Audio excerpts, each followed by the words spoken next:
தமிழக வெற்றிக் கழகத்தின் தலைவர் விஜய் மற்றும் கொள்கை பரப்பு பொதுச் செயலாளர் அருண்ராஜ் புகைப்படங்கள் ஒட்டப்பட்ட பூஸ்ட் பாட்டில்கள் வாக்காளர்களுக்கு விநியோகம் செய்யப்பட்டு வருவதாக எழுந்த புகார் உண்மைக்கு மாறானது என விளக்கம் அளிக்கப்பட்டுள்ளது.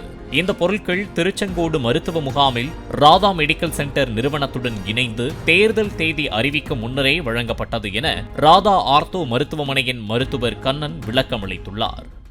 வணக்கம் நண்பர்களே. தமிழக வெற்றி கழகத்தின் சார்பாக டாக்டர் அருண்ராஜ் MBBS IRS அவருடன் என்னோட மருத்துவமனையும் இணைந்து சுகாதாரத்துறையிடம் முறையான அனுமதி பெற்று திருச்செங்கோட்டு மக்களுக்காக திருச்செங்கோட்டில் மருத்துவ முகாம் நடத்தியிருந்தோம். இந்த முகாம்ல மக்களுக்கு பிபி, சுகர் அந்த மாதிரி ஒரு ஜெனரல் செக்அப் பண்ணி அவங்களுக்கு உண்டான மெடிசின்ஸ், இல்ல புரோட்டீன் பவுடர், விட்டமின் சிறப்பு, அயன் சிறப்பு, பூஸ்ட் அந்த மாதிரி மக்களுக்கு தேவையானது கொடுத்துட்டு இருந்தோம். இது நடந்து ஆல்மோஸ்ட் பிப்ரவரி மந்த் முடிச்சிட்டோம். அதாவது இந்த எலெக்ஷன் டேட் அனௌன்ஸ் பண்றதுக்கு முன்னாடியே ஆல்மோஸ்ட் எல்லா கேம்பும் முடிச்சிட்டோம். அதை இப்போ ஏதோ நடத்திட்டு இருந்த மாதிரியும் அதை பூஸ்ட் எல்லாம் ஃப்ரீயா கொடுத்துட்டு இருந்தது தேர்தல் பறக்கும் படையினர் அதை பிடிச்சிட்ட மாதிரியும் சோசியல் மீடியால ஒரு ஃபால்ஸ் நியூஸ் ஸ்ப்ரெட் ஆயிட்டு இருக்கு. இதே மாதிரி தான் பொங்கல் டைம்ல கோல போட்டி, கிரிக்கெட் மேட்ச் அந்த மாதிரி போட்டிகள் நடத்தி அதுல வெற்றி பெற்றவர்கள் பரிசுகள் கொடுத்துட்டு இருந்தாங்க.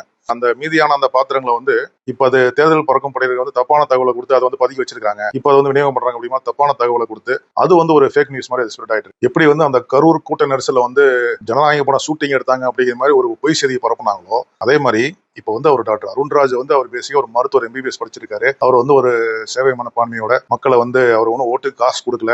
முகாம்ல கலந்துட்ட பொதுமக்களுக்கு ஏதாவது தேவையான சிகிச்சை வேணும்னா கூட வேற ஹாஸ்பிட்டல் ரெஃபர் பண்ணி சிகிச்சை எல்லாம் பெற்றுக் கொடுத்திருக்காரு. இது திருச்செங்கோட்டு முகாம்ல கலந்த மக்களுக்கு தெரியும். நீங்க என்ன பொய் செய்தி பரப்பினாலும் மக்கள் நம்ப மாட்டாங்க. தேர்தலில் மக்களே இதுக்கான